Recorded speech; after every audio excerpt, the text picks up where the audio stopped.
Hello, and welcome back to the Mare podcast, the comedy podcast about careers and dream jobs. Hello, Jordan. Hello, Jacob. It's episode 19, so in that number's honour, every sentence I say in this intro will have 19 words.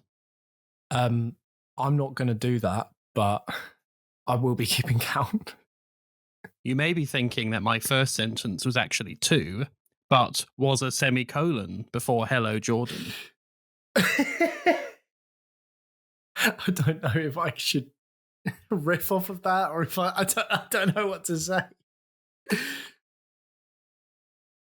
Okay, Jacob, that was pretty clever. I'll give you that. But I just want to ask, how are you? I am doing very well, thanks, Jordan. And I went for a nice walk today, and this is warm. That it is, my friend. It's been a glorious past few days of weather. I've been getting out in it. I've not been wasting the day, as my mum would say. I have to say, this is coming from a ginger.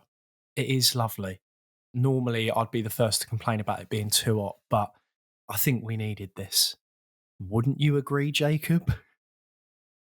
Yes, I would agree. Yes, yes, yes, yes, yes, yes, yes, yes, yes, yes, yes, yes, yes, yes, yes. Wow, what a reaction from you there. You really seem happy with this weather. I'll tell you what I'm happier about, though, Jacob. It's the guest that we've got on this episode. Today's guest is Hudson Hughes. Hudson Hughes, although we know him as Ben, so we'll be calling him Ben. Yeah, that was 19. Ben Hudson Hughes. He is many things to many people. First and foremost, he's our friend. We met him at university in the Comedy Society. He is a filmmaker. He's a comedian. He is an improviser. He's filmed a few sketches that myself and other members of the group Dinner Daddies have been in. And he's just an all-round top-notch guy. And this is something of a milestone episode for us because this is the first podcast episode that we recorded in person. Ben was gracious enough to let us use his dining room to record the session in. And shout out to friend and guest of the podcast, Alex Matthews, for helping out with setting up all the kit and recording as well. We couldn't have done it without him. And yeah, it was a grand old time. Thanks for covering me. And let us start the episode. And it is time to start the episode. Start.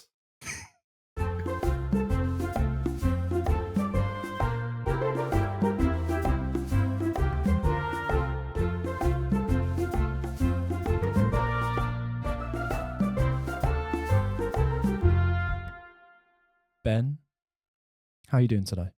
Yeah, I'm good. We just had a big brunch. We did. Which, Too big. Yeah, Jacob was skeptical about. He was skeptical about the London prices. Oh God, I'm already London prices. Honestly, it was the cheapest thing was like 12 quid for a plain omelette. So I had a ham and cheese omelette. It was 14 quid. Yeah, but it was Jacob then had to eat his words as well as that ham and cheese omelette because it was a very big omelette. He couldn't finish it all. No, so but Alex could. But I feel like if you look at you me, just introduced Alex. You've introduced another character. Alex, our guest from episode 13, is in the room because he's helping us to record this because we're recording this in person. And he's making a point of not looking at us. Yeah. Even though we're talking about because he doesn't want to break the fourth wall. Yeah. That's how it works, isn't it? Yeah. The fourth wall. The fourth guest. Yeah. He doesn't want to break the fourth guest. Well, it does feel like that because he is actually, he's kind of in a separate room. Yeah. This is sort of a three-walled room and we're looking through the empty wall at him in another room. Yeah. All good fun, isn't it? Picture that listener. It's like a room with only 3 walls. It's like that bit in Interstellar when he's banging on the glass. No, don't leave. And Alex is just there packing when up he's the in kit. the black hole. Yeah. That is in weird. the black hole. Yeah. With all the books. Yeah. Even though obviously he would be Mr. Dead if that happened. So, Ben, Yeah. I've got a question for you, if you don't mind. Mm-hmm. When you were a little lad, a wee boy. Mm. What did you want to be when you grew up? I think probably at that time I was like, I think I wanted to be an inventor. I was very into sciencey stuff, but I also liked art and just building things generally. So what did you want to invent? Anything in particular? I don't know. That's a good question, because I was thinking about that and I was like, I didn't do shit when I was a Well, I kid. guess if he knew what he wanted to invent, he would have invented it, wouldn't he? It was a kid though, wasn't Yeah, it? but I mean, there is. Like, if I thought I want to invent a flying saucer, then I'd just invent one. Yeah. It's that easy, is it? Yeah. Well, don't I feel like a Yeah, schmuck? yeah. Because I tried and You failed. really It's just should've because I don't pulled your want finger to. out, That's mate. the only reason You think why I got anything haven't. bad? Can't be bothered, really. But Yeah. did you like make, when you said artistic, what do you mean? Like, you like making things, like making Well, a bit of everything. Machines. I like drawing. I think I grew up in a fairly creative household. in what way? That my mum has always painted and stuff like that, and was very keen on us being just like interested in doing arts. So me and both my sisters, we all did creative things and were encouraged to. And it was or even just like little things like, if you're going to do a birthday card for someone, don't go out and buy one. Just draw them something. Draw them a birthday card. And yeah, and then it was kind of interesting because I feel like we all went different ways. My older sister was very good at painting. And then it was a bit different because I ended up doing filmy stuff later, which definitely was like not in my family at all. But I wouldn't say my dad's creative, but he's an appreciator of the arts. What does he He do? define it as I was creative. He does a couple of things now, mainly like to do with financial stuff, a bit of like volunteering stuff, and then other sort of stuff in government. Is he Mycroft Holmes? Yes, yes, he is. Or was he like an accountant or something? Or No, I mean he was in oil. Oh, when did he get out? Go on, Jordan. Go on, Jordan. No, Come on. Deep fried, Mr. Hughes. You've got to do it now. You gave me that look. Oh, I don't know what you're gonna do. What are you The gonna Stuart do? Lee bit. So I'll say, Yeah. you asked me the question. What do you do for a living? I'm in oil. Oh, are you? Well, I can't remember what it goes God's now. sake. Are Do you you want me a to ask? sardine? Yeah, are you a sardine? Oh. Yeah. Oh, hang on. Here we go. And Was he? Is he a sardine? should we try that again? No. So, what does your? We just got it. It's in the can. What does your? Much like the sardine. So what? Ooh. It's really, is it a can? Yeah. Go on. What did your dad do for a living? Hang on, I thought this was about me. And then your dad just walks in and sits down. My dad worked in the oil and gas industry for quite a while, and then kind of moved over to the financial side of it, and then has ended up doing more. Like, he does citizens advice now. Okay, sorry to cut you off, mate. Was he a sardine? There we go. Let's wrap it up, Alex. We got everything we need. Okay, so you wanted to be an inventor. How long did that dream last? I think secondary school kind of beat all ambition out of me. Oh, okay. Yeah, there we go. Yeah, we're into it. Yeah, I don't know. That was definitely a primary school thing, but it was probably more on the scientific side of it. But I loved building things, whatever, and would love to draw kind of Rube Goldberg-esque drawings and things like that, and try and figure out how to build things. But wait, hang on.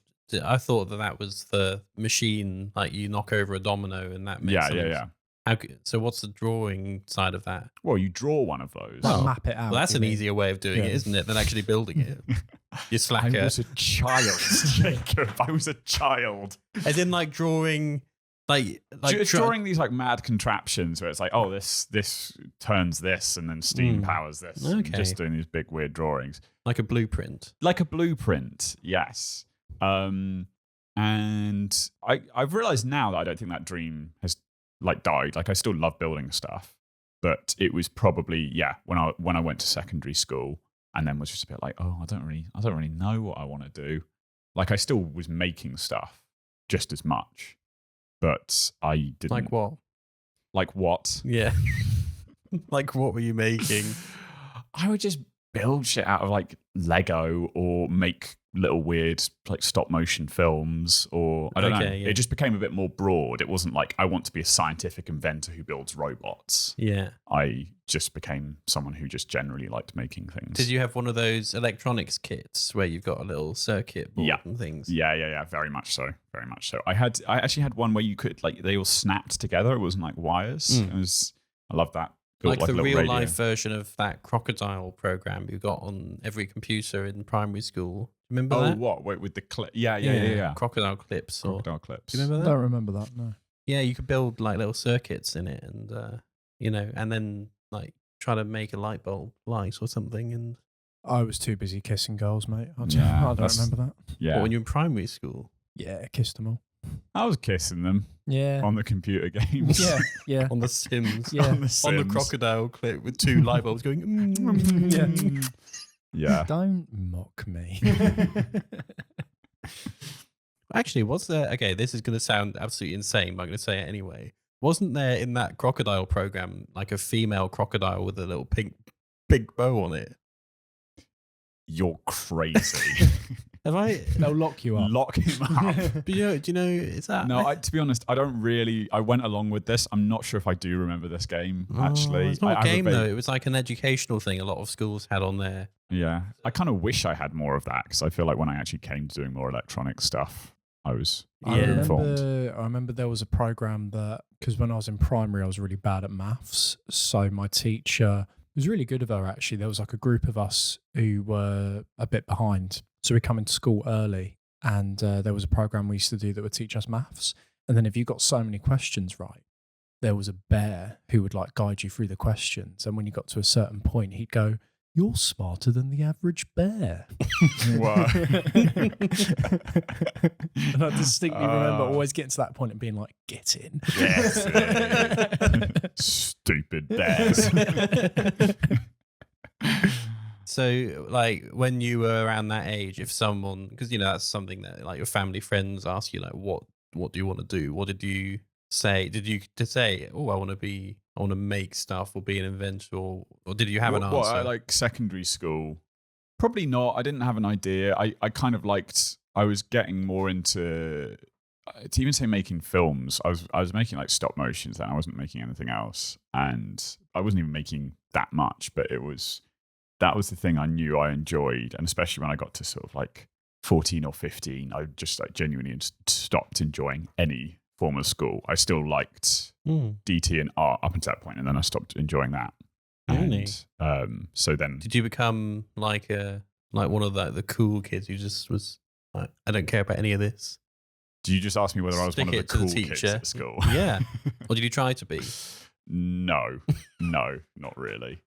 So No. how did that manifest itself in how you behaved at school? Did you just do, Yeah. just do the work and Barely. Yeah. I sort of tried to coast as much as possible, but was like very disengaged with that. One thing was I was doing like a theatre group outside of school, which I think was like the one place that I was like, oh, I really enjoy this. No, really? And there was always at that theatre group, it was quite like an alternative theatre group compared to, it wasn't, I just mean that it wasn't like what your stage coaches and your PQAs where you get all these kids and they audition and stuff like that. It was like everyone in the group would write stuff, and then there was lots of like weird physical theatre, and we kind of did improv, but never called it improv. And that's where I first realized like, oh, I can do things that make people laugh. And Yes. there was always ha ha ha ha. And so then I got typecast more there as being like, I'm going to be the funny role and stuff like that, which I didn't feel like I was at school, really, for a long time. So did that group put on actual plays or productions or anything? Yeah, fairly often. Okay. So, yes. What were some things that you did? Well, most of it, there'd normally be like a collection of stories. We'd always go like, okay, this time it's going to be sort of Nordic, and then we'd all make costumes and things like that and do a collection of sort of Nordic folklore. We very rarely did like written stuff. One time we did do like Midsummer Night's Dream, but other than that, mostly just stuff that had been written. And we'd go down to Devon every 2 years to perform in a big barn. down there. It was really Was fun. there an audience in the barn Yeah. as well? Or? Yeah, Okay. yeah. Mainly animals. Mainly animals. And you did Animal Farm. Yeah. And you said, They hated it. you said, Too real. This is about you. So, what did you do at uni? I studied electromechanical engineering. Nerd. So is that when you've got the mechanic, the machine, the mechanical machine, and then you've got the electrics? What? Yeah. Is that what it is? Yeah. And then you sort of engineer something out of that. Bingo. So it's like if you make a car, but the car's got a CD player in it. yeah. Did you make the Cybertruck? Did you have to recall all the Cybertrucks? For the record, Ben just made a humble face. Like the kind of face that says, yes, I did, but I don't want to say it on the podcast. Welcome back to Diary of a CEO. Elon Hudson. Elon. I feel like there would be a better pun. Hudson Musk.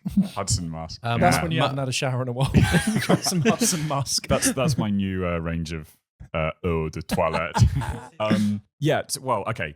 Yes, it was basically electromechanical engineering. The way I actually decided to go and study that is I wasn't. I think I definitely went to a school where there was a pressure to go to university, and it was actually my parents who were like, "Whoa, slow down, Buster." So I ended up doing a year out, which was really good because then I went and worked and traveled, and then actually by the end of that, I went okay, and I went and looked around unis. I went to Bristol to look at their filmmaking course, and then my mum had been like, "Oh, just look at engineering or something." Like that. I was like, I looked at the filmmaking course. It didn't seem that good for something you're spending like $9,000 on a year, more basically. And I kind of accidentally walked into the engineering department and spoke to one guy there who basically convinced me I should do engineering. Because I was like, oh, this actually seems really cool. And it was the kind of inventory side again, where I was like, oh, there's programming. Appealing to that latent desire. Yes, exactly. And I ended up going to Southampton, which was fairly good for that department. Like, it's a fairly well-funded department because basically it's now one of the top in the country, but it wasn't back in the 80s. And then the whole department burnt down in a fire.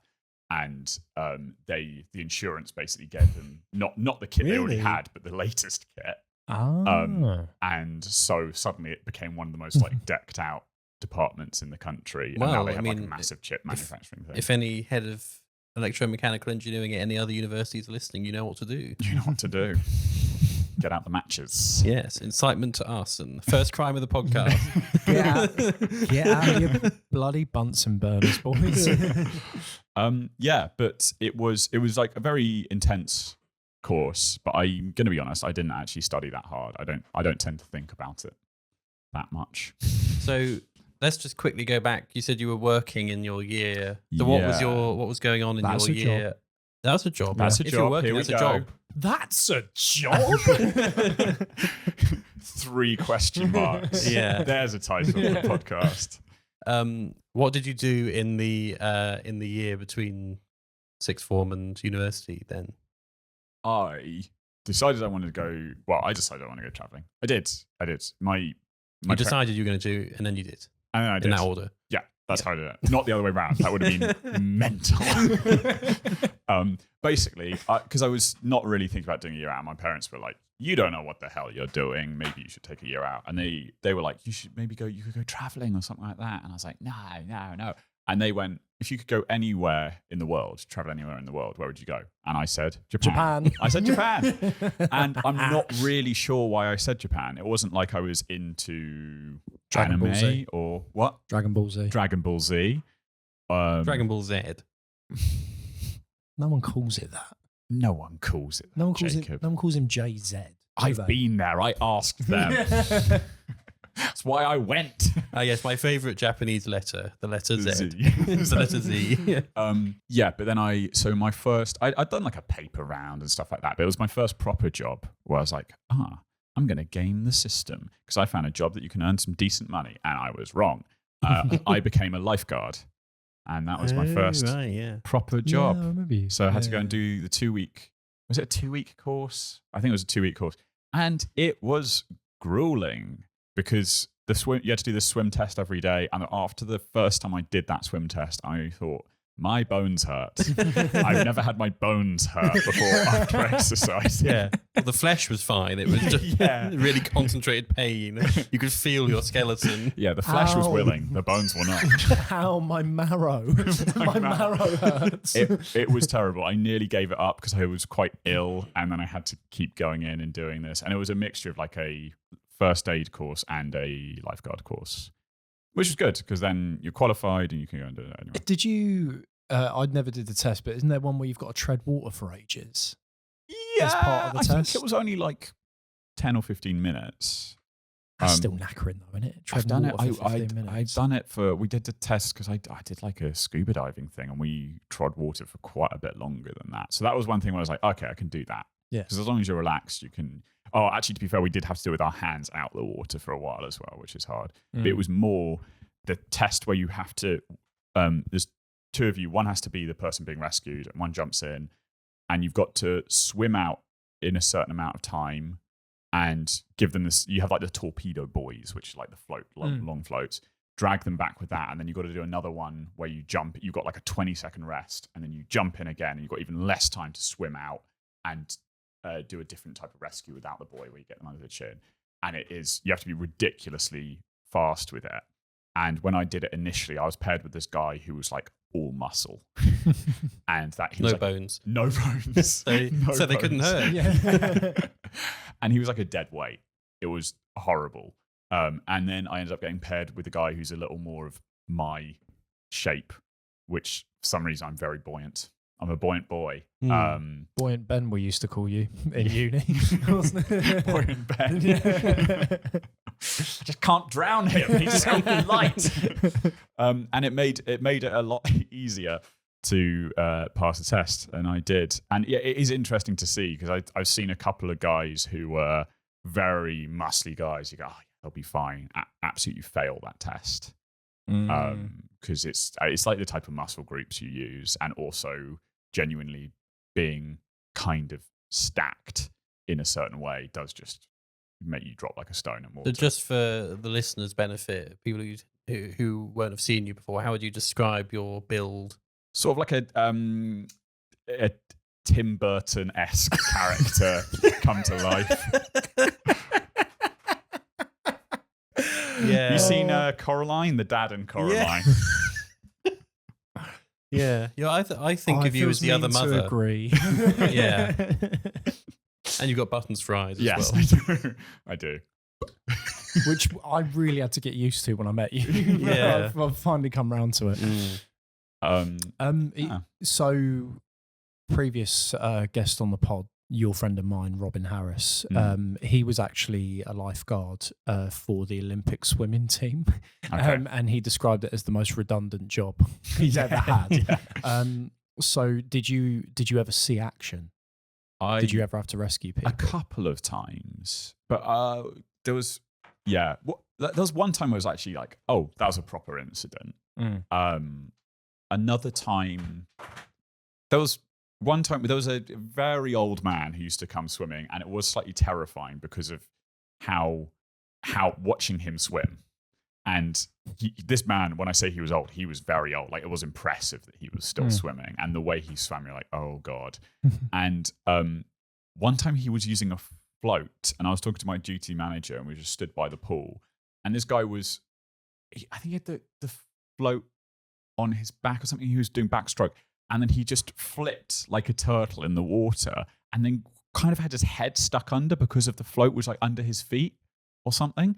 And we were just chatting, and then we just looked down and we're like, oh, he's stuck. And we just sort of gently we didn't have to get in the water. He was right there. We just gently rolled him back around again. He just waved at us and carried on.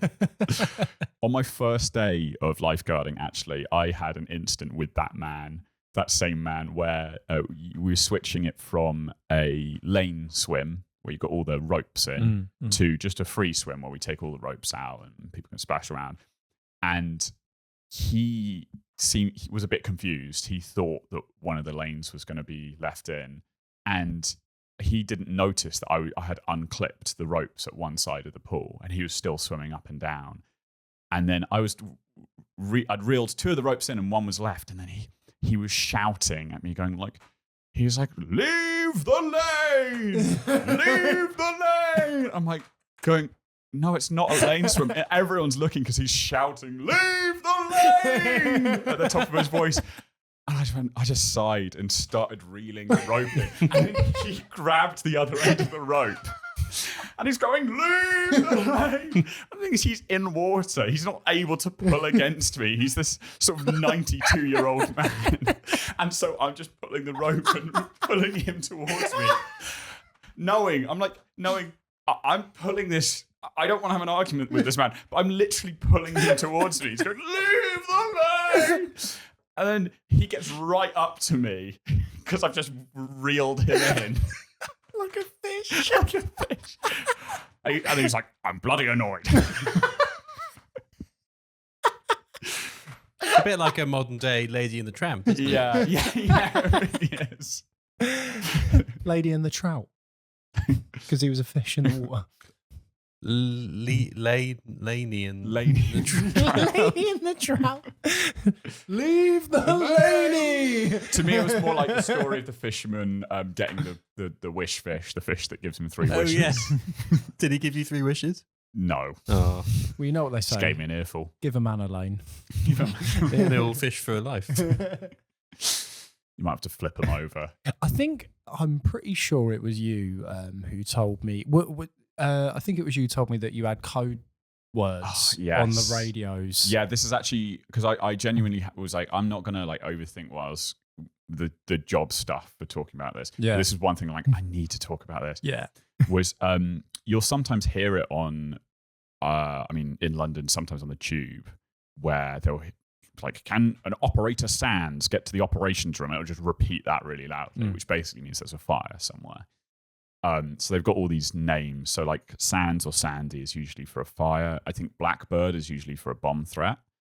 And then the one that was most often used was a Mr. or Mrs. Brown, which was for when someone had left a big poo-poo somewhere. I hope that that's we're talking about children here. Not always. In fact, kind of just as often adults. But who's doing that? Who's going to a older pool and people, doing? Oh, okay. You know, So like, it's not people doing it. Incontinent people. Like Yeah. it's not weird, premeditated with malice I aforethought. don't think so. I mean, the one time I really remember was one time where I got left on poolside, as we called it. There's like legal limits about how long you're meant to be there, and our place was breaking it all the time because it was so understaffed. Like most leisure centres are just run so poorly. This one especially. We had a running joke because it was better leisure, which is sort of everywhere in the UK. The number of times I'd have a customer come up to me and go, "Better leisure? Oh, this isn't better." Or More something like that. worse leisure. Worse leisure. Yeah, one time I'd been left on for about 2 hours, which was insane. Oh, how long is it meant to be? I was meant to be on for half an hour. Oh, wow. And I needed a toilet that whole time. It's like, Oh oh, no! it was awful. And This isn't people ending kept- it with it being you, is it? Yeah, it's me. It's me. As you're doing it, just on the radio. Mr. Brown! Mr. Brown! Mr. Brown on poolside! No, I'm Mr. Brown. I'm like, I smack the emergency button. Mr. Brown! Ding, ding, ding, ding, ding, ding.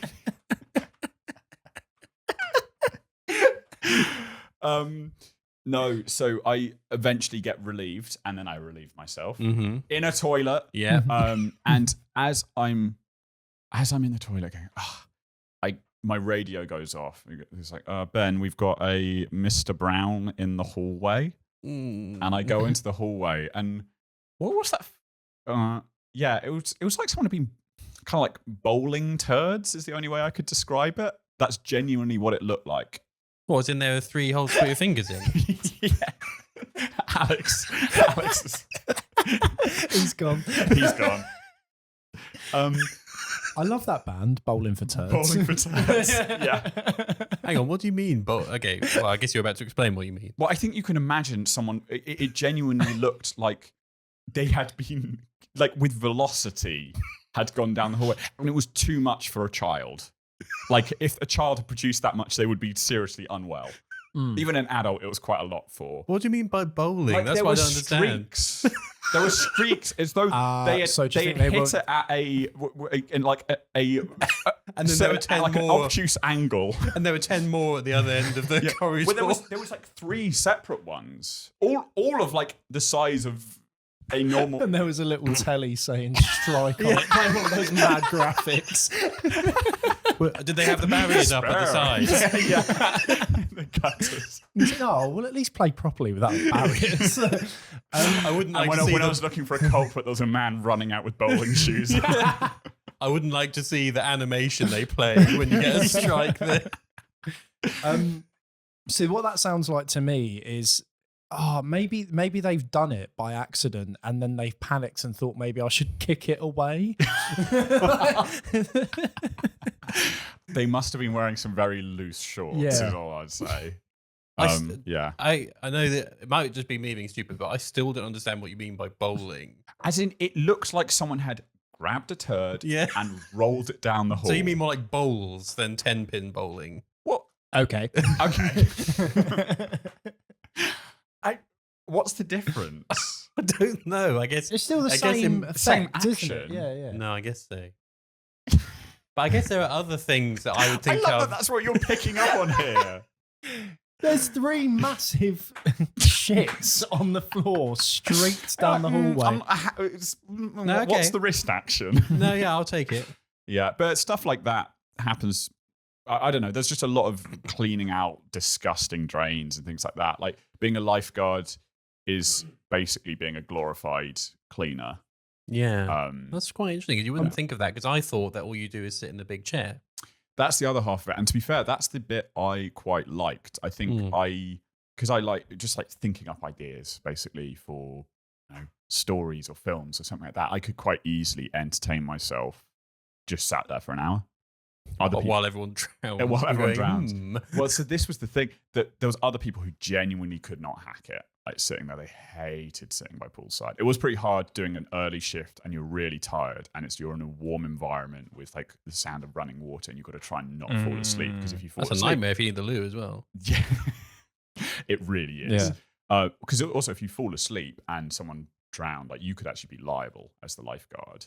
But we did have one guy who told me he was very spiritual. This guy, and he's like, "Yeah, I like being there because sometimes I can just sort of meditate."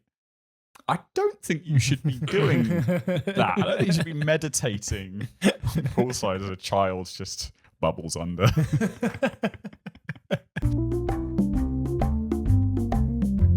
Now, we've noticed a theme with our friends from uni, from comedy that we've done episodes with, and they all tend to say a similar thing, which is I was doing my degree and then I discovered comedy and then that became the thing that I cared more about. Yeah. Would you say that was the same for you? Yeah, but I think I was fairly clear-eyed about that from the beginning of uni. And I think doing a year out and stuff like that and having worked meant that I went into uni I was very much thinking about money input to value output with university. Such a romantic. Yeah. Because I was like, listen, I want to get my money's worth. I don't want to kind of, piss around for 2 years and then discover something. I was like, very much from the get-go. I joined because I used to do taekwondo. And when I went to uni, I was like, I want to try some other martial arts. And I did all of Southampton was great for clubs, and I did all of the martial arts tasters in 2 weeks, and I was dead by the end of it. It was a lot of fun, but I didn't end up doing any of them. Yeah, because going back to what you were saying before about your build, I feel like you'd be quite easy to throw. If you were doing one of the grappling ones, one of the grappling ones. Yeah, I don't think I was. But then with the grappling ones, you don't have to be big. I think actually, to be fair, but I'm not. People who are small and stocky are quite good at judo. Low center of gravity. Yeah, exactly. But I guess because you're quite tall. Yeah. I didn't used to be, though, especially when I was doing taekwondo. I only really grew when I was 15, 16. So I used to be quite short. And with taekwondo, there's there's much more of there's things like flexibility and Having a gun. Yeah, having a gun. Yeah. Yeah, that's what the do in Taekwondo means. Yeah. Gun. Punch, kick, gun. Yeah, That's what it yeah. stands for. isn't it? I mean, you're right with the Taekwon. Oh, really? What's yeah. the dough? It's fist. So Tai is fist, Kwon is foot, and Do is art. Fist foot art. Fist foot art. Oh, So that was a complete. yeah. Oh, wow. Yeah, but I was very quick to join a bunch of clubs, but I was very aware with the degree that I was doing, I wouldn't have a huge amount of time, and I was either going to join the theatre group or the comedy group. I didn't think I had time to do both, and it was kind of a weighing up which should I do, and I went for comedy. Did you go along to the theatre group at all? No, not really, because I made the decision, and I mean, later in uni, I did like audition for one of their plays and things like that. But I still like acting, and I imagine it's something I'd like to do more of in the future. Like not necessarily because when I do comedy shows, I really enjoy the actual, just generally performing side of it as well. So I imagine I want to do more of that in the future. But at the time, I mean, I'm just way more interested in comedy anyway. But I wouldn't say I was like someone who's super into comedy. It was interesting going along, and some of our other mates who did it were already very into like watching comedy and knew who they liked and things like that. And I didn't know. And also the other thing is that I was making all these little films up until then. And just before going to uni, I shot what would be my sort of last stop motion film before moving into actually doing more like live action stuff. And that was just a complete comedy. And I look back and I go, oh, all of those films were comedic, all of them. But I didn't make them and go, I'm making a comedy. I was just like, oh, I'd like this to be funny. And I genuinely think that was it was the same thing with the theatre group I did growing up, where we did improv, but we never called it improv. Yeah. And it was doing all these things, but never like labeling them so that there's no sort of orthodoxy with any of that stuff. It was always just, you do it because it's fun, not because it's in this category.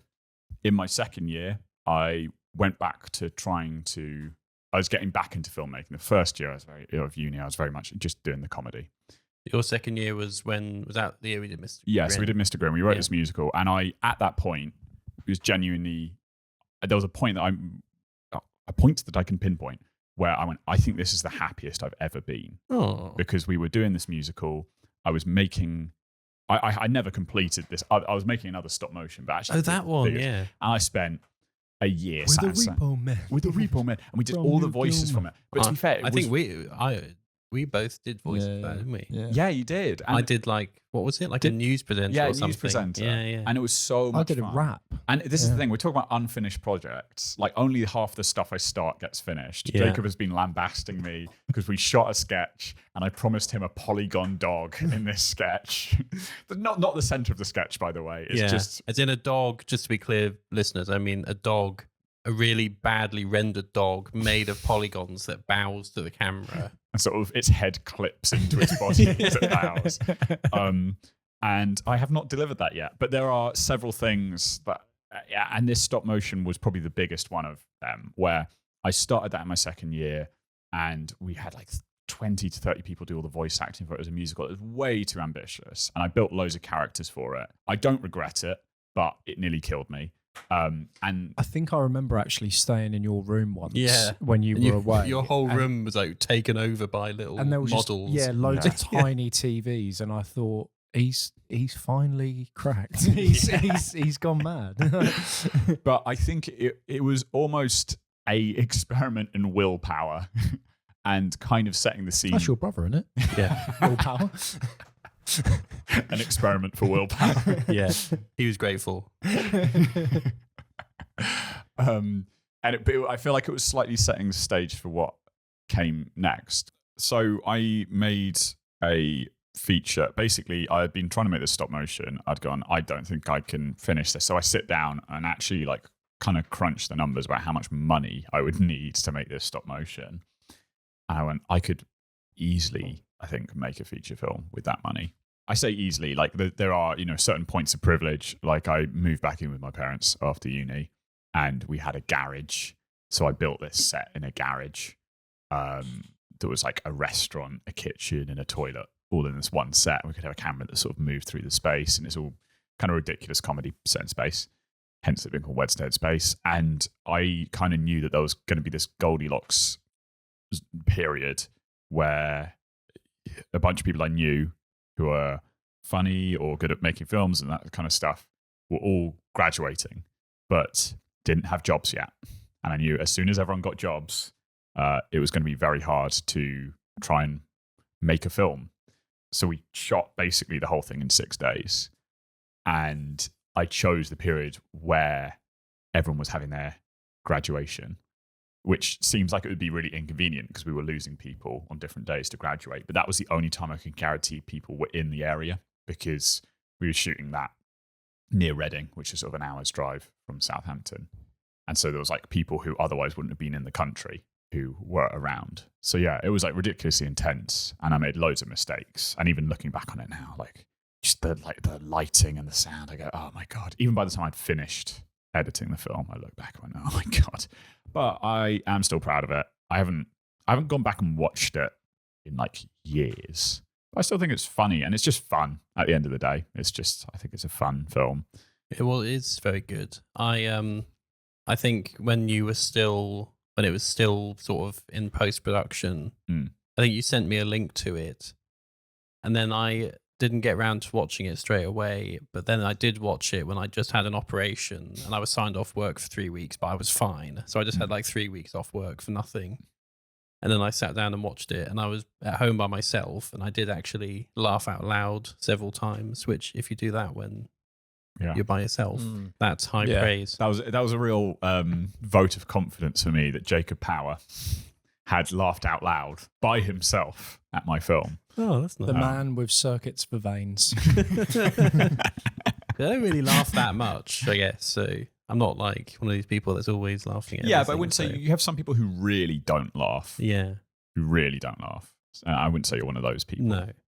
But you're not. I wouldn't say you're an easy person to make laugh out loud. I don't think you give pity laughs, is what I'd say, which I think is an admirable quality. Yeah, but we're not interviewing Jacob, are we? So, well, come on. Let's not cut it short. This section.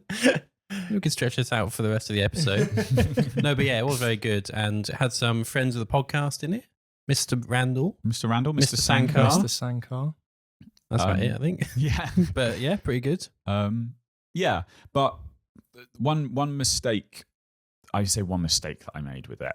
I've always been quite solo when making films, in the sense that when I was growing up, like the friends that I made films with, they were happy to like tag along, but I had to shoot it and edit it and like all of the other stuff. You either had to shoot it or shoot them. Yes. That was the choice. That was the choice that I gave them. I got my own way of making things. It was quite a cool line, wasn't it? Yeah.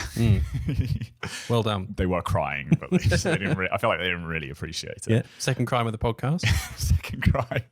Let's take it to 5, baby. So I've always been very used to like kind of having to be a control freak by necessity, because I didn't have other people who were either able or willing to kind of take on the mantle of produce or whatever. So by the fact that I wanted to write and direct, I've inadvertently picked up a lot of other skills along the way, because no one else was going to do that. Like no one else was going to edit the film for me.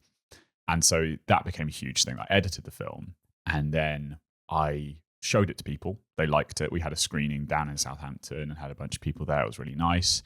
And then I embarked upon a massive re-edit. And this was the time we were sort of getting into COVID. And I'd done that first edit. And then that was the end of 2019.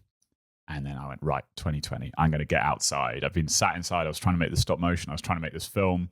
I hadn't really like worked that yet. I'd done a couple of odd things, I think, after graduating. And then COVID hit. So yeah, this was the job that I had out of uni. Was I went and interviewed, and I think that was a bit, it was a bit of like especially like career wise, a low point. Like, I don't know, some people do quite well coming straight out of uni. I was on a course with people doing engineering, and they were getting offered jobs all over the place.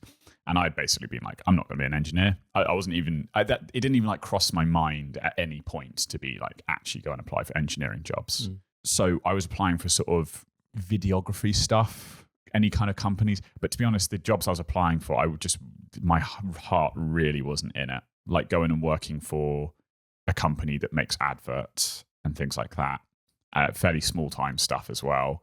I was like, I guess I should do this. Like, what else am I qualified for? But even some of that stuff, I realized, my skills weren't actually really there for a lot of that. And I really struggled to find anything. But I found something. So I'm from Reading, and I found this one company. I shouldn't say the name. Basically, they do kit rental as well as making adverts. And I only ever met one guy who worked there, like as in he was the boss. There was another guy who worked there, but not on the days I worked there. I worked there 2 days a week, and it paid very well for straight out uni. I think it was like 20 quid an hour or something. Oh, wow. I was like, well, okay, cool. And it would be even more. I was basically operating as a freelancer within the company, that I was meant to go out and find people who wanted adverts. Then I would shoot the advert for them using the company's kits. They'd make money off renting the kit out and stuff like that. And I'd get a commission as well. But I already was on a good base rate. And I was like, okay, this seems pretty good. Not super interested, but this is good. It was just very weird. So it was around the back of this little house in Reading. And the guy who ran the company, apparently there was an operation going on in America. Also, it was clear they were making huge amounts of money off the kit rental. I wasn't sure about the actual like shooting stuff, but they had these cameras, the proper Hollywood cameras that are worth more than a car, and they had loads of them. I was like, where the hell did they get the money for all this kit? It was an insane amount.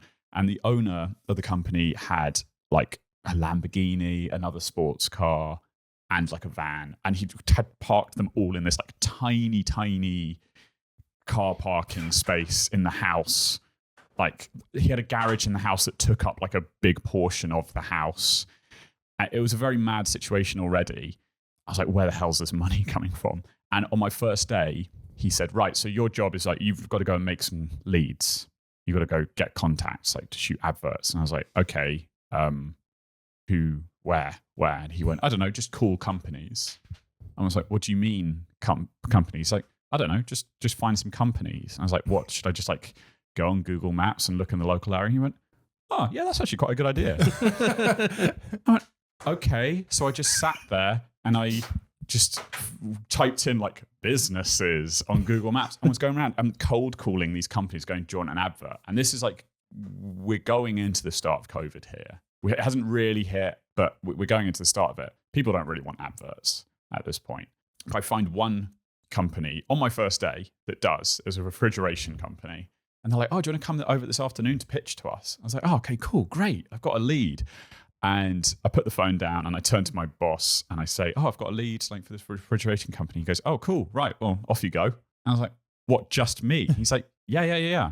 I'm like, any advice on pitching? He's like, oh, you'll figure it out. And he just sent me off to this refrigeration company to pitch to them. And they actually liked the pitch. They're like, oh, cool. But my boss had been like, don't give them a price. I was like, I think they're going to want to know how much this is going to cost. And he was like, no, we can't give them a price yet. And he was very weird. And then he ended up sort of screwing up that lead because they wanted to know how much it was going to cost. And he just wouldn't tell them. It was all very weird. And that was the only lead I ever got working there. And it was on my first day. How long were you there for? Well, I was there before the first lockdown. And then he just messaged and went, don't come in next week. And I was like, okay. And then I contacted him when the first lockdown was easing up. I mean, it was fairly easy because there was literally only ever two of us to kind of operate, be safe in the environment and stuff like that. And he was like, I contacted him and I was like, do you know when you might be opening back up? And he said, I'll contact you. And nothing until like October, he goes, come in next week. That's very ominous. Yeah. I think he was laundering money. There was just too much money involved for the fact that I was like, where are you getting business from? How the hell do you have all this kit? Maybe he had just had a big inheritance. Yeah, I mean, when I say there was like multiple millions of pounds worth of kit there, that would be pretty understating it. Can you give us the address? Yes, I can. Because I think I've got a dastardly plan, Jacob, if you're in. Yeah, I'm in. Yeah, so I kind of did that, and that I'd say that was a bit of a low point because it was so that, you know, you have these big dreams, and I think I'd made this film, and I was like, I'm gonna take this film to Hollywood, baby, or something like that. But COVID, you know, festivals weren't going on. Also, it didn't do well with festivals generally. The film, What do you mean? as in it just didn't get into many. Oh, really? And I applied for quite a lot. Yeah, Surprising. I think there was really an element. One, there's not actually a huge number of exclusively comedy festivals. Two, it is an extremely low budget film, and it looks like an extremely low budget film. And annoyingly, there's a lot of people who, even with comedy, even when comedy is like the focus, seem to apply that as like a minimum layer. Like I watched a couple of the other films at these festivals, and there was some ones which I really didn't think were funny. But the way they were shot, you go, okay, there's like a base level of production value here. Right, yeah. It doesn't matter that they're not funny. They're technically a comedy. Also, as your like first proper film, like doing it as a feature, it's a lot more for a festival to admit a feature in than a short. It's much easier to get a short in because obviously a lot less features are being made, but people normally wait till they've got a proper budget to try and make a feature. Whereas with shorts, like it's 15-minute runtime. Even if it's not as good, they go, oh, you know, it's not taking up too much of our schedule. Whereas emitting an hour and a half film. So maybe I went the wrong way with that. But what I did come out the other side with is I knew how to use Premiere Pro very well. I knew how to use After Effects. And I'd sat down with these things and just spent months, like during the lockdowns, just months and months and months working in Premiere Pro and After Effects and all these programs and Photoshop. And I came out the other side with kind of a level of skill with those that I didn't realize until later had kind of put me several years ahead, because I'm just jumping a bit forwards, but one of my main job really is editing for a YouTube channel, and coming in somewhere there where most of the people I'm the only person who like just exclusively edits. The other people shoot and edit. When you're working to quite strict deadlines, you don't have time to learn much. Like you are learning, but you're learning certain things. You don't have time to kind of mess around with a little part of the program and really go, oh, I'd love to make this thing. And then you've got to figure out how to make that. It's like, no, we've got to make this thing and we're making the same thing each time. Whereas the fact that I had been stuck inside for months, really using all the extents of these programs, meant that I kind of put myself quite far ahead without having to do any expensive courses or anything like that. So did a fair bit of like animation and After Effects and things like that. And so I came out the other side going, oh, you know, it was another one of those situations where no one else was going to edit that film for me. So I taught myself how to do it myself, and then accidentally built up a skill set in that. And I'd say I've done a lot of that, because at the same time, so after that job, I basically got into film. I got on like a scheme to be a runner, and I ended up working on film sets in a few different departments. I'd say most of the time I was working in like the COVID department. Yay. Which is, looking back on it, it's actually not that bad, because other than the fact that you're wandering around telling people to put their masks on and they're going, ugh, I'm like, I know. And then don't be angry at me. Yeah. But, and more to the point, getting people to go and do a COVID test basically every day or every second day. Like they were really testing up to the eyeballs. That can't have been very fun, though. I mean, there's no Oscar for that, is there? You're not really. What?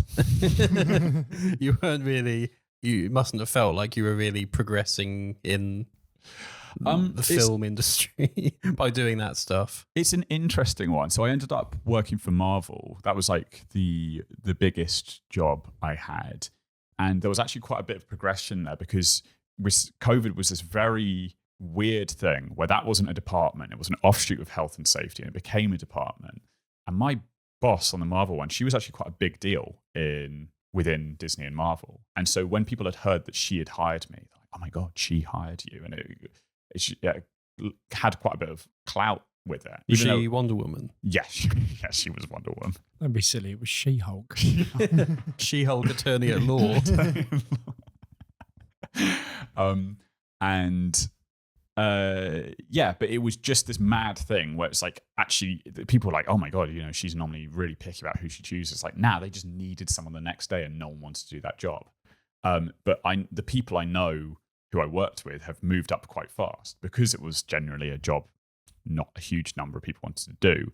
But I think the actual day-to-day, it was nicer than some of the other jobs on the film set, because if people are like behaving or whatever, you do wander around and you get to talk to every department. So I feel like I kind of almost lucked out being in that department, because then when I finally moved away from that and I started doing dailies, which is basically like being a freelancer in the film industry, like you might be on a different set each day or each week or something like that.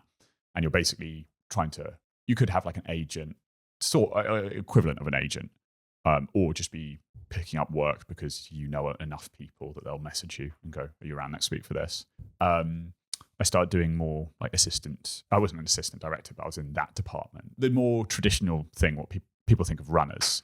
And there's quite a few people who want to work in that department. I started working in that department and I went, oh, this is basically like being in the COVID department, except instead of telling people to put their masks on, I'm telling them to shut up because we're filming. Yeah. And I thought that was worse, because now I have to shut up. I don't get to talk to people. And also I don't get to wander around all the different departments. And like when I was in the COVID department, it was stuff like I sometimes chatted to like the ADs or the director or an actor. I got to like meet quite a lot of actors because of that, which you don't as a runner, which was, quite a lot of fun. And so that's when I was like, oh, maybe I don't want to work in the film industry on this side of it, because I think that's the idea that people go like, oh, I'll work my way up. I'm like, I want to write and direct stuff that there's no path from runner to director, because it's like you've not written or directed anything. You're not going to get experience writing and directing working as a runner, even if you move up. So it was actually the day that I got offered a promotion that I went, I quit. And I left because I was doing such long days that I didn't have any time to make my own stuff. And I felt like there was quite a lot of people that I met there that were probably in a similar boat, but they were planning to spend the next 5 years in the film industry to figure that out. And I was like, I feel very lucky that I kind of basically figured that out in 1 year. Last night I saw your friend of mine, Aidan Pittman, and he said that I should ask you about a story about panes of glass. Panes of glass. Oh, yeah. So this was the stuff. One thing that I disliked about being on these big film sets, and I really wanted to work on smaller like BBC stuff, because I'd worked as a extra on a lot of that stuff before to try and figure out how to become a runner. And I really enjoyed that. And I know you got paid less for that than working on your Netflix and your Marvels and stuff like that. What were you an extra in? What was an extra in? The Pursuit of Love, which was very good. It was a BBC series based on like a Nancy Mitford book. I think that was actually a really good series, and it was very enjoyable to be in as well, because when you're on those smaller sets, like everyone's just a bit close together, whereas being an extra on big stuff, like I was an extra on Jurassic World, like the newest one. I didn't watch it. And you kind of get herded around like cattle, basically. But I really enjoyed being on those smaller sets. But it's actually, as a runner, there's so much work now on these like massive series because they need so many people and such big budgets. It's so much easier to get work on those, really. But I just didn't find them very enjoyable. They're a bit soulless sometimes. And the other thing I found was the attitude to money, because we like now live in an era where it's really hard to get small films funded. But it seems to be once they've greenlit these massive projects, they just start throwing money at it. They're like, okay, we've decided this is going to make money. Let's just chuck money at it. And as long as you're able to justify stuff in the accounting, anything can happen. And it's like, oh, they're not going to, they won't pay you more. No, you're on that money. But what will happen is like they will just drop 20K on something. And after I'd spent, I don't know how much money it cost me a couple of grand in total to make my film, I think overall. And then when I saw just like a waste of money happen, like an absolute waste of money, I was like, I could have made several films for that amount of money.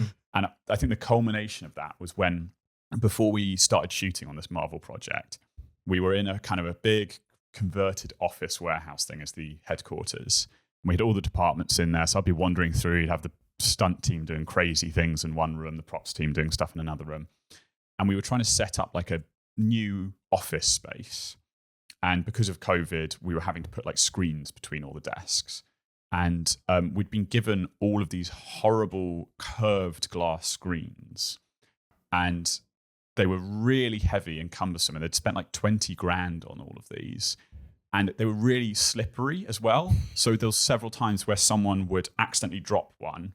Like it would just slip out of their hands. They were so slippy and so heavy.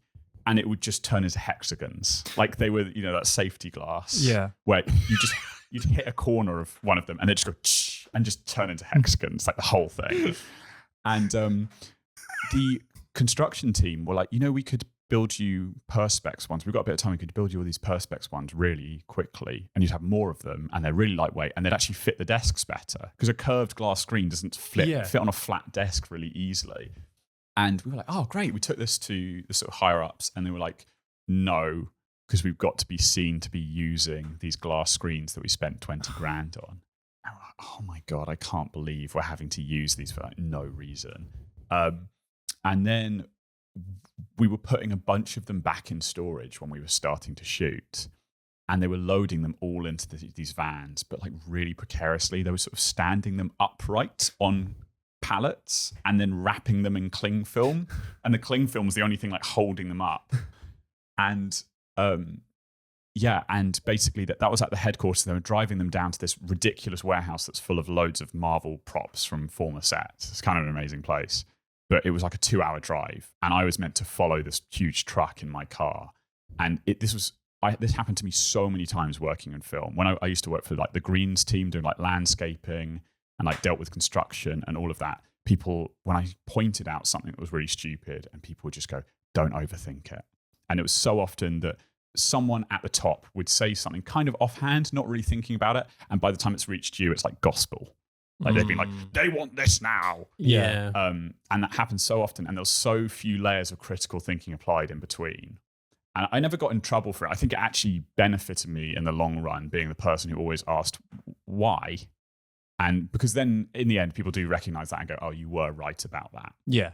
At least that got recognized there. But I had this situation where I was like, they're packing this van with all these glass screens. I'm like, those are not going to survive the journey. And it's like, oh, it'll be fine. Don't overthink it. I go, oh my God. And we reach the other end at this warehouse. The truck pulls up. They open it up and it's just hexagons. I knew that was coming. It was just hexagons.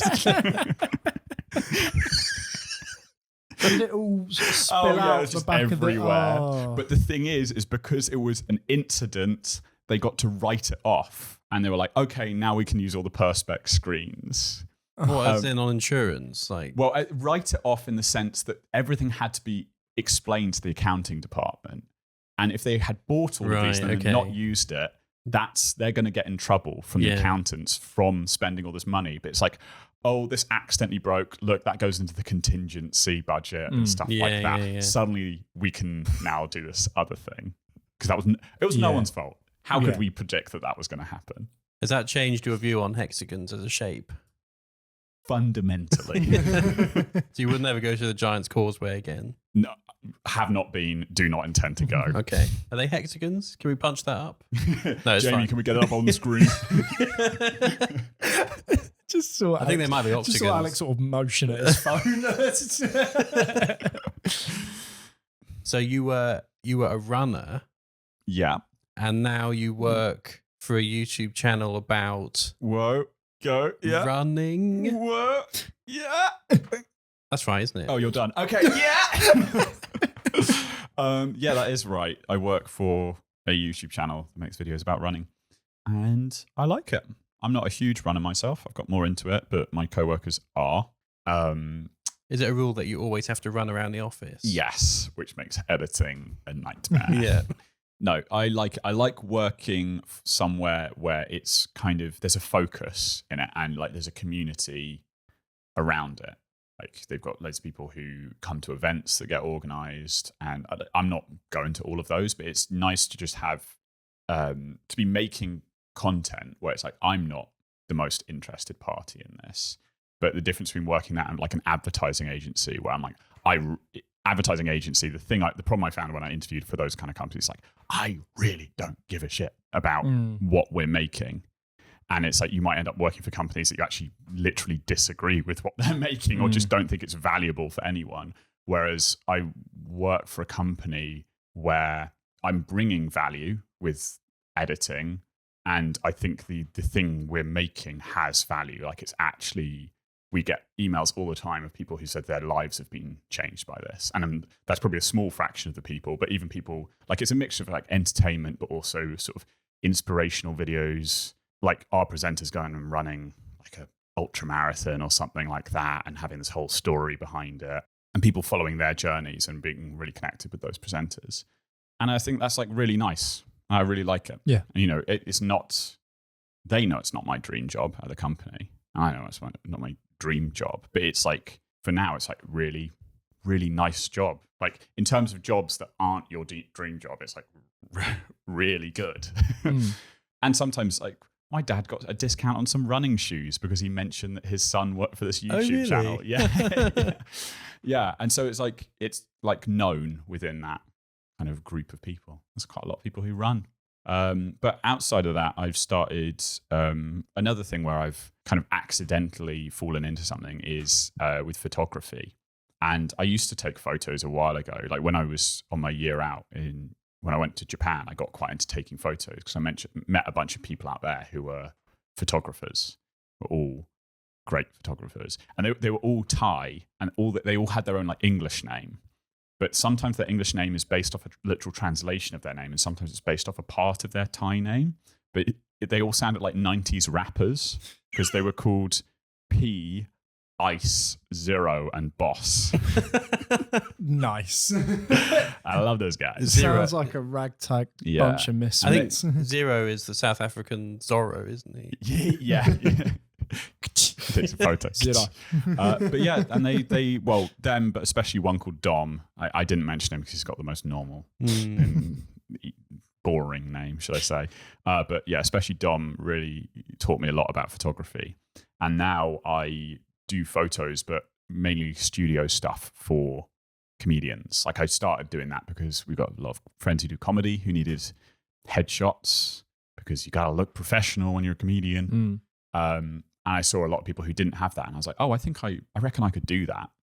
And last year I did a couple of shoots where I just rented a studio for a couple of hours and was like, okay, everyone come along. I'll take your photos and you give me a $5 and that will cover the cost of the studio hire once I've got everyone through, and then I'll send you your photos. And I didn't realize how long it would take to edit photos. And so now I charge more. And it's now got to a point literally this year where I've gone, oh, okay, that's actually it's not covering the bills really, but it's a stream of income that I can then go, okay, now I can actually afford to do some of the projects I want to do without draining all my money. So it's like a nice little source of income. And again, it's something where it's not really, it's certainly not the dream. Like, I don't really dream of being a photographer. And I look at other people who do a similar thing, especially who do photos for comedians and people like that, for their posters for Edinburgh or whatever. And they are so much better than me. Like, everyone says that. Everyone says that. But it might not even, to someone who didn't do photography, it might not actually be really that obvious that they're so much better. But it's more, I can see that, like, I know how to take photos in a certain style. And then they do something that deviates from that style. I'm like, I couldn't do that. Basically, I've got this one way that I know how to operate.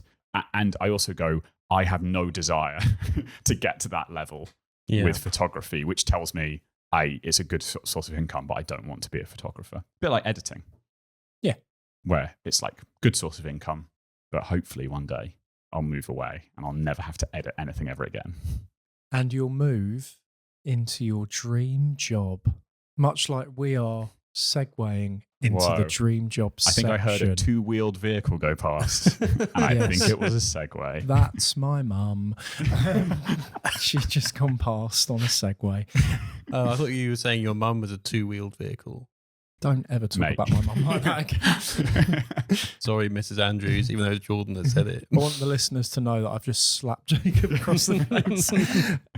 So we always start this off by asking people if they do already have a dream job. But if you imagine that me and Jacob are magicians. We're genies in this scenario, and there is no limit to what you can have in your dream job. So you click your fingers and we can give it to you. So the sky's the limit. But do you already have a dream job in mind? I think I do. And like everything that I'm pursuing at the moment is kind of towards, I don't know, like directing TV comedy. That's really where I'm heading. But even that, if I could dream a dream. You're allowed. Okay. Well, thank you. is it allowed? I dreamed a dream of days gone by. We can't clear that with copyright. So despite me saying everything where I'm moving towards, I want to like direct stuff. I do still kind of love getting my hands dirty and doing a bit of everything. So I think it would have to involve that. Like I'd still want to be working. It would definitely be in kind of making film and TV and comedy stuff. So why TV specifically? I like TV. Is TV like going to TV. still be a thing? Yeah, well, whatever TV is now. What YouTube? even is a TV anymore? YouTube? Not YouTube. Is YouTube a TV? No. It used to be. The little icon for it used to be a TV on the old. It did, yeah. It did. Not anymore though. And it's iPhones. Tube. Tube is named for a TV. Is The it? evidence is Cathode ray stacking up. tube. Yeah. Yeah. There you go. And the Tube. That's a, And the, that's a they say on TV, I think. yeah, Might be an Americanism, but probably. it's an American company, but so no, stranger things have I'm happened. thinking more terrestrial or streaming. So S4C. Yes. So long as it's in Welsh. This is all my dream. Yeah. You want to be an alter in a And way. not I think the dream would be to have my own studio. And when I say studio, I don't just mean like a room. I mean like a proper full like a production studio. house. Yeah. Like Yeah. multi-camera comedy or single camera? Oh, I'm dreaming bigger. I mean, when I say a studio, I mean with like multiple stages. I Ooh, mean, okay. with like actually owning proper the sound place. stages. And I come in and I go, right, today we're making this. And Like Mr. Beast. Like Mr. Beast. like Jimmy Beast. Jimmy Beast. And you could have Jimmy the, H. Beast. You could have the Hudson burger. The Hudson burger. I want to The release an Hudson energy drink. hamburger. Yeah. No, I think this studio would make stop motion animation. A bit like Aardman, a bit like Leica. But I think I'd rather it was a TV show. And I think it'd be a TV show that was one that appealed to kids. It was on the surface, a children's show, but was very enjoyable to watch by adults. A Like bit The Simpsons. like Well, Like SpongeBob Shrek. SquarePants. SpongeBob SquarePants, yes, or like Adventure Time. I think something that's a Mhm. little more kind of artistic, like The that. regular show. The regular show Yeah. is a great example. Wait, so is that, you mean when you say multiple stages, you mean one of them's stop motion? I And think, then, yeah, maybe if it's my dream, that's one of the main stages though. And so there's a Right. whole stop motion team, and we're making a regular show, and I come in and go, "This is the story." This is yeah. the story set, and it'd be in a kind of fantasy world, and it'd be lots of fun, and everyone would love it. Hmm. And you'd have Nick Park working for you. On a chain. Yeah, you're allowed. And you throw him little scraps of bread Yeah. like a duck. Yeah. Like he's a duck, And not you, like tell, you're a and duck. you tell the other cast members not to make you angry, otherwise you'll let him off the show. Would you be like Ellen DeGeneres in this scenario when no one's allowed to look you in the eye, no one's allowed to talk to you? And you pick one person each day to belittle. That's actually And it's always Nick Park. what's that? Oh, hang on. Oh, it's a Futurama episode where do you know? Okay, do you know the one where they go to another planet and What? they go to another planet and it's the cast of Star Trek. Yes. But then there's this one additional person who wasn't actually in the real Star Trek. Yeah. And then every time the big like brain monster that's kidnapped them gets angry at any of them, he kills the other one first, and then every time he zaps the body again and just like bursts. I imagine that's like Nick Park. That's Nick Park in Like this scenario. anyone does anything wrong to you, and you just like Nick. He's an old man by this point. An old man, decrepit. Yeah. We wheel him out once a year and put him on the TV. Well, we've getting him on the podcast now, haven't we? I'll delete that draft email then. Yeah. But But yeah, because I feel like I did skip over that I worked as a teacher at one point. doing that I performing-y taught, things, Yeah, wasn't I it? taught like comedy and drama. This is just like a weekend academy, and I did it mainly while I was at uni, but also afterwards. And it was something that kind of tided me over up until I started working in film. And then I taught film and TV as well, because they had like different lessons. And I really enjoyed it. I really enjoyed working with kids. So is that sort of where it comes when you're saying you'd like to do something that appealed to kids? Because like for I think your creative output so far, it's not obvious that you're that you're. But I think it's a couple of different elements. Like one, when I think about some of the shows that kind of inspired me, they would probably be that kind of stuff. Yeah. Then also because I think with kids TV, you actually get quite a bit more creative license. You can actually do really wacky stuff compared to right. Because like the execs think kids want wacky. Yeah. Let's do wacky. And some of the greatest jokes in the world are in kids TV shows, especially when it's just anything that's not, just two people talking.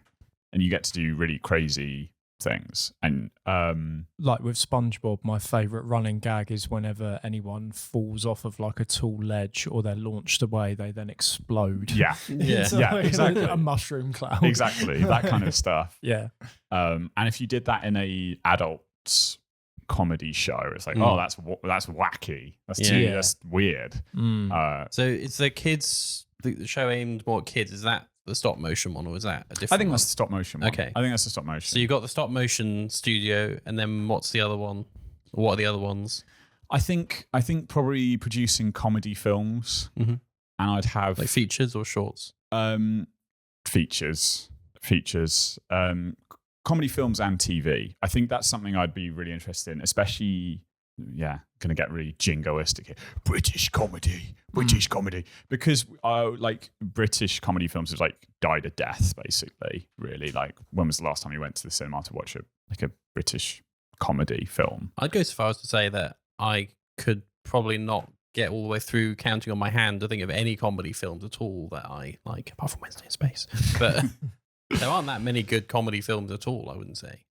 Comedy films, I think there are.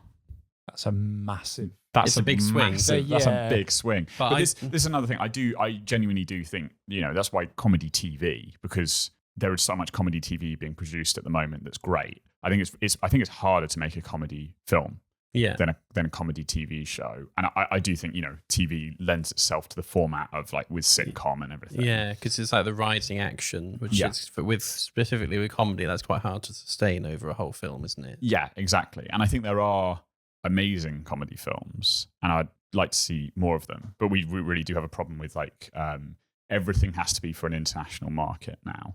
Yeah. And I mean, that's one amongst several reasons of why British comedy films have sort of died. Because, all lower budget films have suffered, but comedy especially, because it's like you can't sell that to an international audience.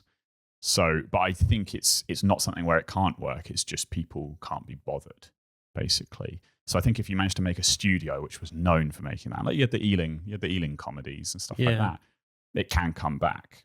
And so I think that would be the other big branch of this. One would be the kids' sort of stop motion TV show, which really has been, I think, always has been a dream in the back of my mind. No, really? It's like doing that.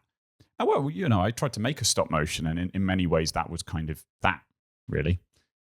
Set in kind of a fantasy world. You're able to have your imagination run wild. And then, comedy, film, and TV. And I'd have the best in comedy on ice. Yeah. I'd cryogenically freeze them all. Yeah.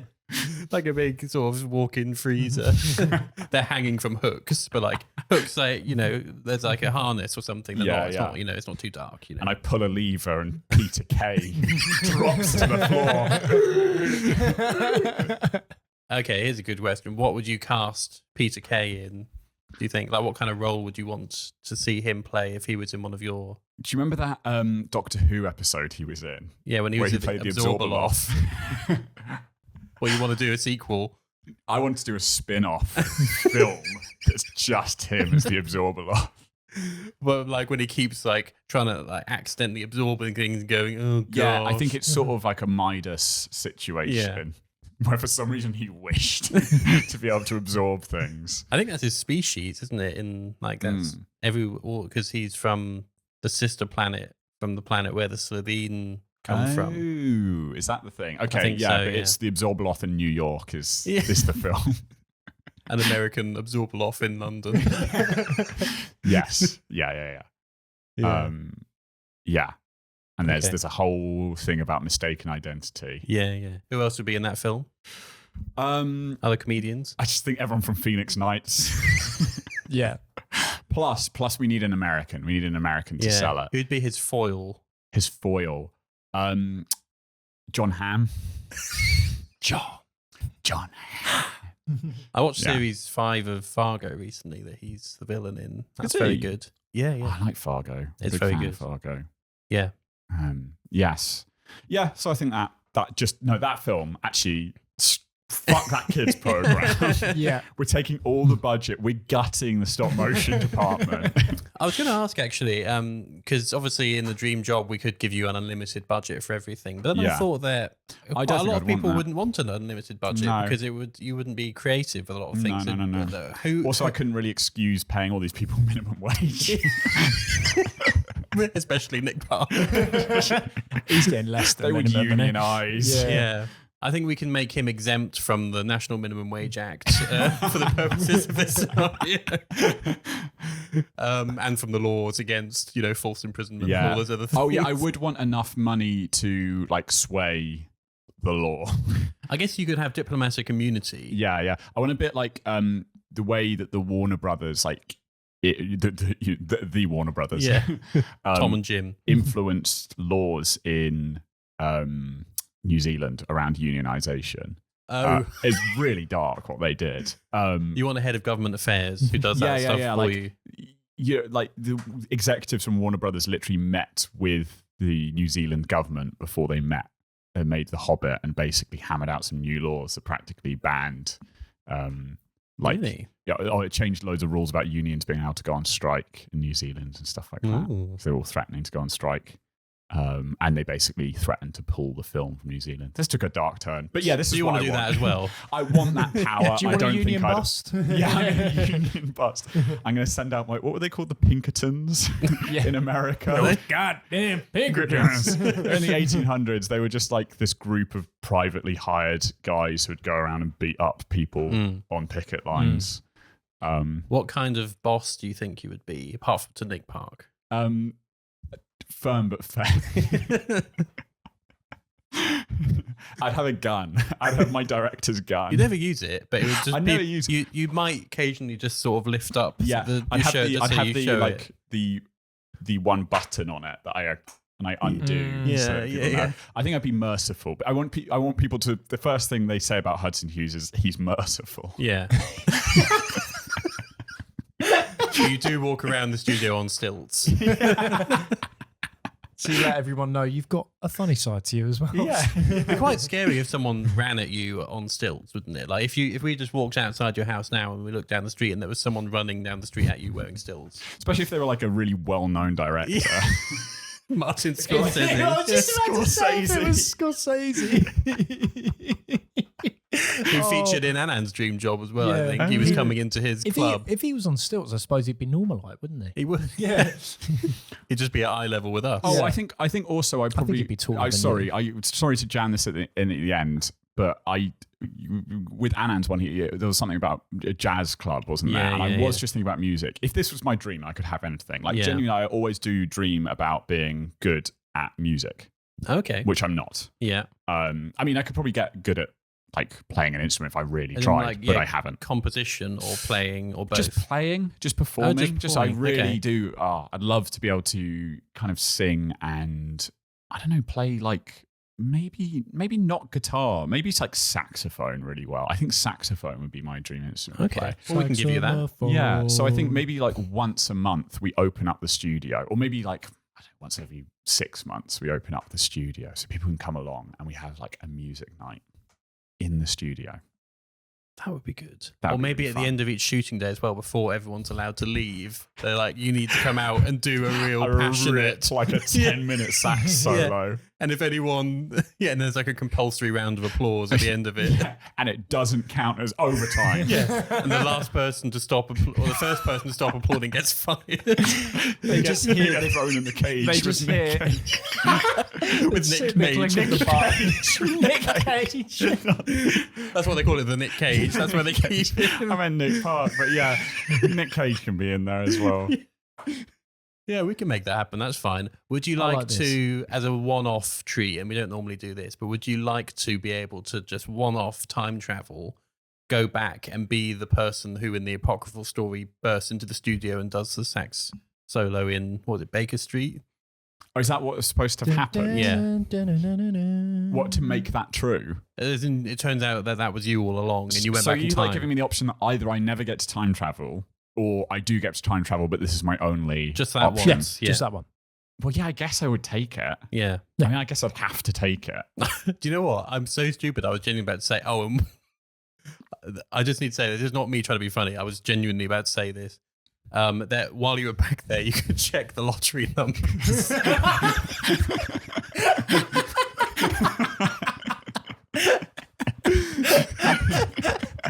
And I was even like waiting until you'd finished what you were saying before I would say that, because I thought that's funny. And then that gave me enough time to realise that's the wrong way round. That's not how it works. Oh God, so stupid. But I would. Okay, yeah. But I Just would. why not? So, are you happy with this dream job, Ben? I'd love it. Also, can it be like pretty close to where I live? Oh yeah. It can be really close to. I was about to say your full address. Then. My full address. Be really close to Oh, we said it. London. London. Do you want me to do the postcode? Yeah, please, yeah. I think this is probably Come the third dox me. time. It's There's probably, traps outside. it's probably the third time we've said someone's full address and then beeped it out in the We love No, I doxing. want them to come. I want Okay, them yeah. to come. Careers docs. Yeah. I need to test Google the traps. Docs. I need to test them. You nearly got me on the way in. I did. Yeah. Did. But you saw the razor wire. Yeah. It glinted in the sunlight. And it was weird because as I approached it, a little, almost like I had a HUD, it just said A, disarm. And then I pressed A and it sort of snipped. And Yeah. You had to tap it and go. yeah. Well, I think that for the first time ever, we can shake your hand in person. Yeah. Whoa. Well, I've Congratulations. got a soggy hand at the moment. Who's got a soggy hand? Me. Do you? Oh, I thought it was No, soggy. it's fine. Not anymore. Oh, just a bit clammy. Sog's maybe. on you. Well, I hope that you're very happy in this dream job. I am. When do I start? Now. Oh, cool. And there it is. See, outside. Sorry, see it. I've got to go. I've got to go punish Nick Park. He's overdue. He's overdue. Give him his gruel. Well, Please, sir, thank can I have you- some more? Thank you. Thank you so much for hosting us. That's all right. Firstly, Yeah, that was a weird one. and, Yeah. and I'm for hosting. being on the pod. You're hosting. Yeah. We're hosting Squared. And And thank you to Alex for producing. Yeah, and a big thank you to Alex for helping with all He the just tech. saluted. Not that kind of salute, Alex. No. End it there.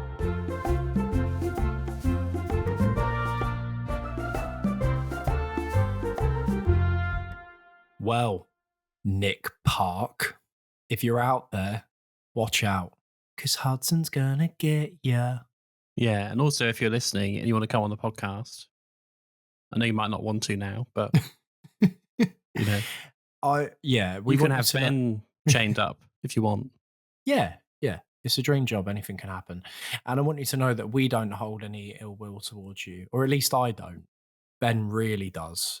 But please don't let that reflect on us. I think with Ben, it's more like he respects his talents, but he doesn't respect his dignity as a human being. Which is fine. That's okay. It's our First Amendment right as British people to Yes. bear arms. I don't know. Mm. What a great episode, though. I had a really good time recording this one. Ben's great. Go check his stuff out as well. Amazon Prime you can watch Wednesday in Space, his movie. His YouTube channel as well, Hudson Hughes. Check that out. It's got loads of great, funny little films and sketches on it. Dinner Daddies as well. He's heavily involved in the improv group. Again, they've got an Insta page. Well, we've got an Insta page, I should say. So yeah, plenty of good stuff coming out of his mind. And yeah, definitely, seriously watch Wednesday in Space on Amazon Prime because it is like actually good. It's not like a student film. I did a year of a degree, like a media degree, and let me tell you, I hate student films. And you could not get me to sit down and watch a feature-length student film for £1 million. But when I watched Wednesday in Space, and it wasn't just because my friends were in it, it was genuinely really good, and Yeah. it feels like it has a much higher budget than it actually had. So Definitely watch that, and that's a nice way of supporting Ben as well because it's not very much to rent it or buy it, I don't think, but he'll get a bit of it presumably, and then I guess some of it will go to Amazon as well. But yeah. I think it's like 45 quid for the standard definition and then 50 quid for the HD. So it's not really too much. And then 150 quid for the 144p version. Yeah, to watch it as the artist intended. Yeah, and I have to say, thank you, Alex, so much for being our producer for the day. We would have been crying, weeping on the ground in bits, literally in pieces, if you hadn't been there to organize everything and to drive us around and so on. So thank you very much. Yeah. And it was really fun to do it in person as well. That made it feel very different. And I won't spoil it, but we've got another episode coming up in the not too distant future, which again was recorded in person. Yeah. So we're branching out, we're diversifying, we are sick at what we do, basically. And I think that warrants, I don't know, a 5-star review on any listening platform. I think that's fair to say, isn't it, Jacob? I guess so.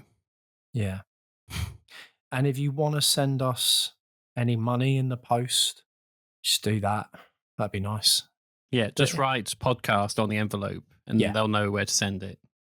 Just write, draw a picture of me and Jacob with £signs for eyes, and Royal Mail will know what you mean. Do you think if you made an envelope out of stamps and posted it, that would count and they'd deliver it? Well, yeah, I think they'd owe you money, wouldn't they? Because you paid too much. Oh, God, we do have a laugh, don't we? Yeah. Yeah. All right. See you later. See you. Bye.